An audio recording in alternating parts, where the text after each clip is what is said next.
understand some of your approach. I mean, sometimes we take a hard bite. It helps us as politicians. Nowadays, when I listen to you, I even panic. Why? Why do you panic? The way you, Papa, you know Papa. Figuratively, he bites as hard as he can. Okay. And of course, when he puts his fangs into you, you certainly feel it. I think it pretty much. Watch Johnny's bite.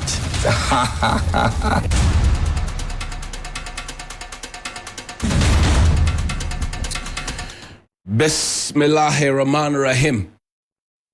Alhamdulillah Rabbil Alameen. Hasbunallah wa ni'mal wakil. The Lord is my light and my salvation. Whom shall I fear? And yea, though I walk through the valley of the shadow of death, I will fear no evil, for you art with me. Thy rod and thy staff, they comfort me. Thou preparest a table before me in the presence of my enemies. You anoint my head with oil, my cup overflows, and surely goodness and mercy shall follow me all the days of my life, and I will dwell in the house of the Lord forever and ever. Amen. Assalamu alaikum. It's Monday, the 13th of November. Welcome to Johnny's Bite. I want to take a second to salute all our veterans and all who have served with the colors. Over the weekend, we had to celebrate you. And the key question is how we're taking very good care of you and whether we are doing that indeed. That's a conversation for another day. I also want to quickly mention the Niamugi of Okankwe South, and then also to celebrate the Ghana Medical Association. You had your elections and you have a new set of leadership. Kudos to Dr. Professor NX York. In particular, he is the new vice president of the Ghana Medical Association. We will talk about the going issues because somebody has the vim and energy to say, I want to go into the Kakum National Park to go and mine. We will interrogate that. But first, I want to ask you a simple question. Have you bothered to check the quality of fuel that is served to you at the various filling stations? What they feed your engines? Because over the past few weeks, there have been reports. People say, the quality of the fuel is dropping. Mind you, we have gold for oil, which is supposed to give us cheaper fuel. So is it translated to cheaper fuel that will damage the vehicles, or it has nothing to do with it? People are complaining about the quality of fuel that they buy. And I've had cause to now talk about it because it's destroying people's vehicles, people's engines, people's livelihoods. And then they are also raising questions about how they are being shortchanged at the pumps. So you order maybe 500 Ghana cedis and what is served you is not up to 500 Ghana cedis. That's a conversation. So the preliminary issues that I'm raising here are the going issues out there. And I want to say a very big good morning to Professor Alex Dodu of the Ghana Standards Authority. Prof, has it come to your attention that people are complaining about the quality of fuel that is served to them at the various filling stations? Has it come to your attention? If it hasn't come to your attention, I'm bringing it to your attention, Prof. Good morning. And speaking of fuels, Ghana Oil Company, GOIL. Ghana Oil Company, GOIL. Are there two retirees there who have to go home? I hope your board chairman doesn't come to behave like the board chairman of the National Theatre who leaves his mother's funeral, even though bereaved, and we're worried for him and we're wishing them and the family well. He comes all the way to say the most important thing is to defend the integrity of one person against the interest of all of us. So I'm asking a question this morning. GOIL, are there two retirees at the top who have to go home for new blood to come in? Let the retirees go and let the young grow? Is there something like that? I leave it to you. And I'm asking this question because, you see, yesterday, just when I was about to close my stuff for production, some Napco beneficiaries sent me this. Please put it up. Let's read it together. It's from the Coalition of Napco Trainees. It's dated the 13th of November, 2023. And they sent it to me at midnight. It says, I want to lead a nation that improves and unleashes the talents of our youth. Put it up there for me. And offers good jobs with good pay. Dr. Mahmoud Baumia for the November 4th, 2023. Now, responding to the unpatriotic comments made by the Vice President, Dr. Mahmoud Baumia, in the just ended MPP Delegates Congress, which we have quoted above. In fact, the coalition of Napco trainees is utterly amazed of such courage of Vice President that continually warrants such promises after he had made the lives of the youth miserable with Napco and other sloganeering policies. unambiguously, we wish to state that the Vice President is a monumental failure when it comes to initiating policies that seek to alleviate the youth from unemployment and abject poverty. He has nothing good to offer the youth again and should rather divert his energies to compensating and paying arrears owed the victims who have suffered severe bruises of work policies which were launched and collapsed under his auspices. We wish to inform the Vice President that Napco trainees who were laid off without due settlement of our 9 months arrears, together with unpaid victims of youth in afforestation project YE and all the unemployed youth suffering on our various streets, our quest to launch the Unemployed Youth Alliance against his presidential ambition and give him a showdown in the 2024 general elections. We, the leaders of Napco Trainees Association, have every right to hold Dr. Bawumia vicariously liable and accountable for the woes of Napco trainees on the grounds that 1. The Vice President Office initiated this experimental Napco scheme woefully in the manner that saw the appointment of his first son, all right, or staffer, Dr. Ibrahim Anyas, as CEO, who ran the scheme into a ditch, ruining the life of all these vulnerable youth. Where is Dr. Anyas these days? He wore white, came on TV3, said they will pay the people the money immediately, and we have not heard from him since then.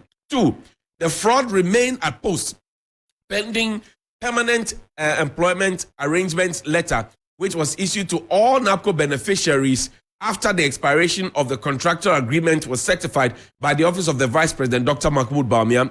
This assurance of permanent employment was never materialized again, and the 9 solid months Napco trainees worked on empty stomachs were never paid. We can't say that somebody is a fraud, so we disassociate ourselves from point 2. But to say that the monies have not been paid, yes, we agree with that, but we can't go on and call somebody a fraud.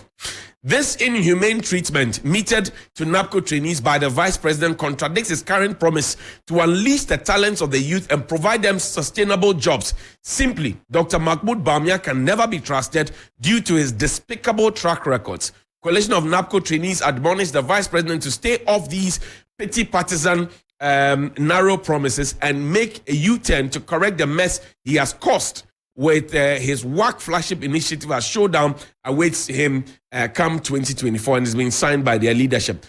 Can you take me back to 2021, right? 2021, then Nana Berema Asamoah signed that. There's a Napco letter from 2021 that says that following a meeting by the Chief of Staff and the Vice President, all Napco beneficiaries had been asked to stay put.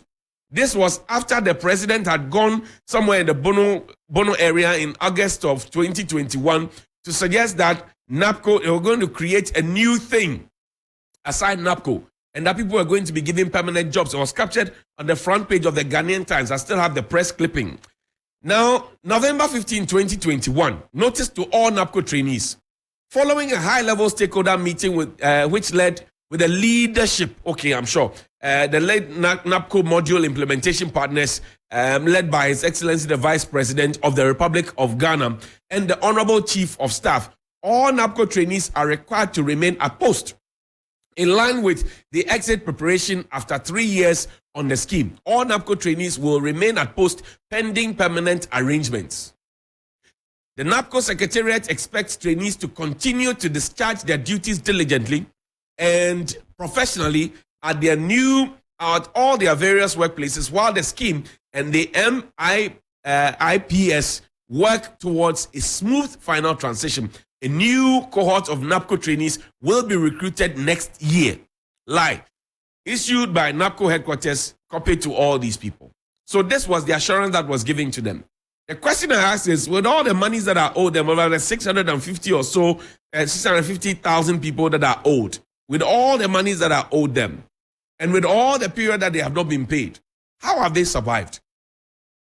I know that the Vice President during the MPP primaries was asking people to remember him, The people remembered him and made him the presidential candidate. But they are asking a question.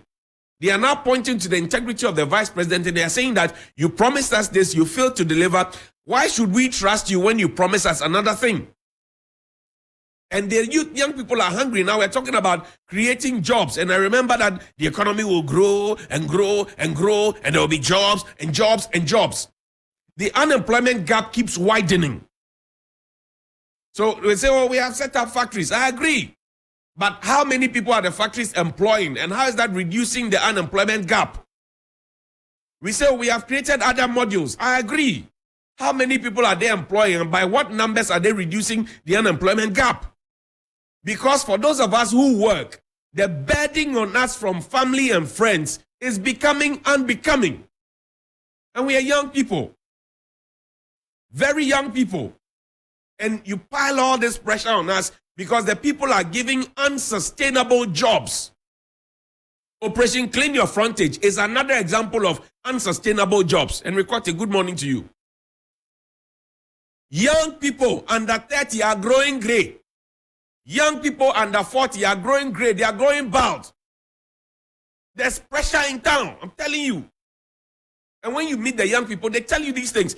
Most of these are politicians. They have not come to terms with some of the arrangement. Look, let's jump. Let's go to the Napco Ketia. What's even painful is that when they finish and they are not well, they will pick their passport, pick their luggage, and travel outside. Listen to Nana. Anybody who picks up a public appointment must also sign that he or she is not going to be treated outside Ghana. If the Ghana medical services cannot treat you, fix it. So what are you there for? So that is the challenge. People get sick and they have the luxury of being sent to the best wherever. But those in public services, so I didn't say anybody, those in public services, most especially those who call themselves politicians with public appointment, they should sign an undertaking that anything to do with their health, they will stay in Ghana. And that's the Napco Ketia. So the pain that you go through, most of them don't actually go through the same pain. They don't feel it. It is easy for Napco beneficiary to write, a press release to say that, we have not been paid X amount of money and we want our money, blah, blah, blah. So they are keeping body and soul together. I can tell you on authority there are people within the front of the Napco beneficiaries themselves who have also not been paid, who always fight their leadership for coming out to speak up because they say it is not in the interest of their party.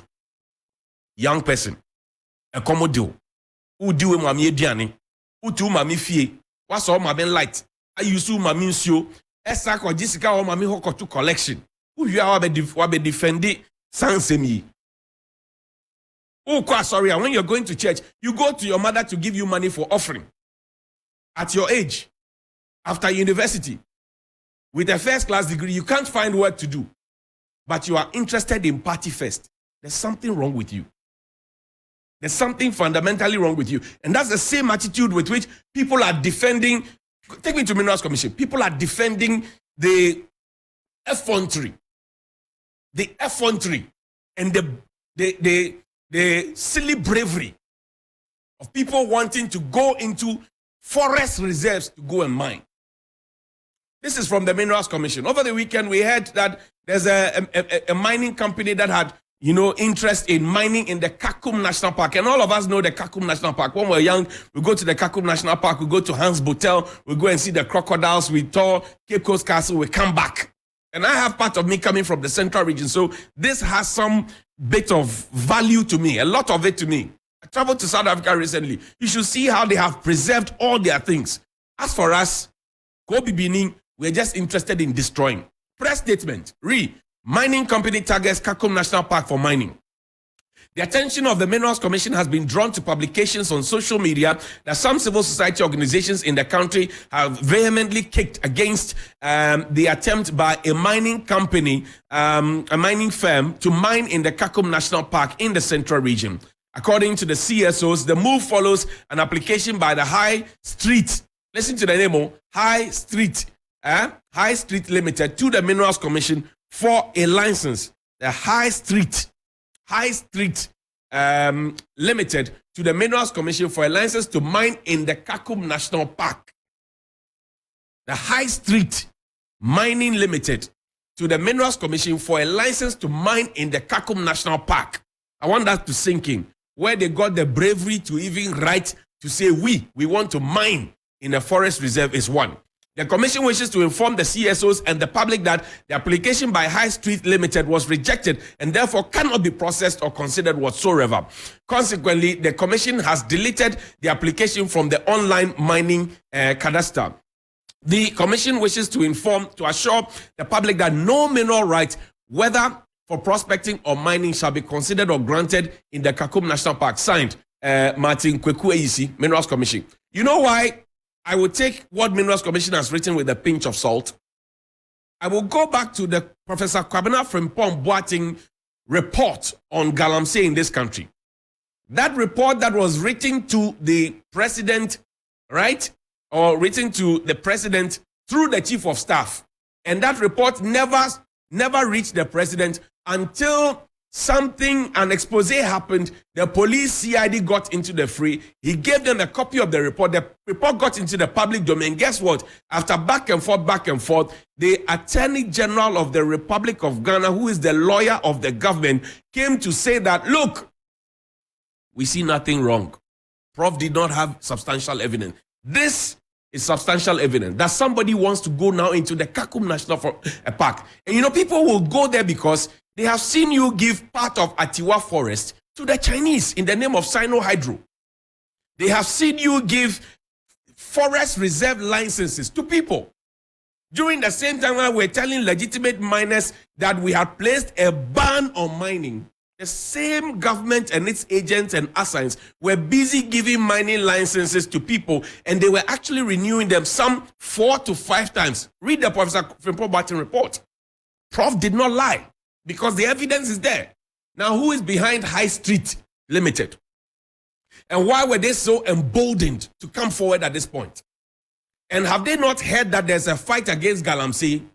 And have they not heard that forest reserves are supposed, the name itself should have guided them that this is a forest and it has been reserved for good reason? We are planting trees. In the first year, we spent 12 million to plant trees. 2 weeks ago, I showed you how seedlings have been abandoned at the Kanda Estate cluster of schools. We spent 12 million in the first year alone to plant trees that we have not seen. We know that the people are cutting down the trees to perpetrate galamsey, rape the state. We know that the names that were mentioned in the Professor Kwabena Frimpong Boateng report, from Potozua to ministers who abandoned the committee, to party executive, to top officials, blah, blah, blah, all of them. Police and Attorney General says, we see nothing wrong with it. So tell me if there really is a preparedness to fight galamsey. Because the president, I have always said that when the president said, I am prepared to put my presidency on the line, it was not the same thing as I have put my presidency on the line. Preparing to do something is not equal to doing the thing. I am prepared to put my presidency on the line is not the same as I have put my presidency on the line. And so far, the evidence on the pink sheet has showed us that the president indeed did not put his presidency on the line. He is still preparing to put his presidency on the line, which presidency is soon expiring. Just about 12 months to go, 13 months to go, and this is happening under the president. We, media coalition, we were doing a galamsey fight. Check the front pages. When we started this whole galamsey thing, you will usually find around this corner some place that, the media stop galamsey. These days, check all the newspapers, including the state-owned newspapers. Nobody puts anything about galamsey because they know that what is being practiced is akin to that classmate of yours who is a thief, who steals your money for lunch, who puts your lunch money in the back pocket, and then goes to now help you to look for your money and start accusing other people that they could possibly have stolen your money. That is what the government is doing. That is what the assigns of the government is doing. And they will continue to arrest Kofi Mensah and Kweku Boakye and Niayi because they were caught in the galamsey pit. But those who sent those people into the galamsey pit are never traced and picked up and put before the competent court of jurisdiction for the law to deal with them. Then we will make a charade and say, we have arrested this excavator and we are burning it. Nonsense. We have to show real commitment. And this will go down in the history as one of the biggest failures of the government. The previous government was doing it. We said, oh, no, they were not doing it well. So we brought Operation Galam Stop, Operation Vanguard, Operation Halt, Operation 1 and 2, Operation this, that. We brought drones, we brought that, without that. Interministerial committee set up. Here we are. The water is dirty. Ghana company, I'm coming, this is 1 minute. Ghana Water Company tells us that, look, if we don't take care, we will move from 40% of the water that is harvested, right, for treatment for our drinking, to more than 60%. They have told us, and that we don't take care, we will start importing drinking water. We have more rivers in this country, but we are always thirsty and hungry. There is something wrong somewhere. There is something absolutely wrong. For anybody to even think that I can go into Kakum National Park to go and mine, and for even the portal of the Forestry Commission to Minerals Commission to allow them to first of all apply, is a problem. So if the COSO's coalition had not spoken about it, would it have gone through? I say read the Kwabena Frimpong Boateng report. Mining companies in this country, when we were told that mining had been put on hold, legitimate mining had been put on hold, were giving licenses and extension of those licenses and renewal of those licenses, and most of them are party people and government people. Go to Enyinem. I went to Enyinem the other time. Bribed by the police station, people are doing galamsey. The police know about it. The chiefs know about it. The National Security knows about it. The NIB knows about it. The Mineral Commission knows about it. They know the people who are engaged in galamsey. They are just behaving like ostriches and making all of us play the fool. That's not correct. And I want to pause and say thank you to all those who last Friday contributed to our SOS call to make sure that our friends who are going through the dialysis at the Cape Coast Teaching Hospital got some help from you. We are grateful that you could share your thoughts with us. Have a good morning. Please call me 055-924-2717, 055-924-2717, and 055-691-0154. This is Community Voices. Good morning. Good morning. Yes, sir. Johnny. Yes, sir. Talk to me. Thanks very much for giving results. You said it all.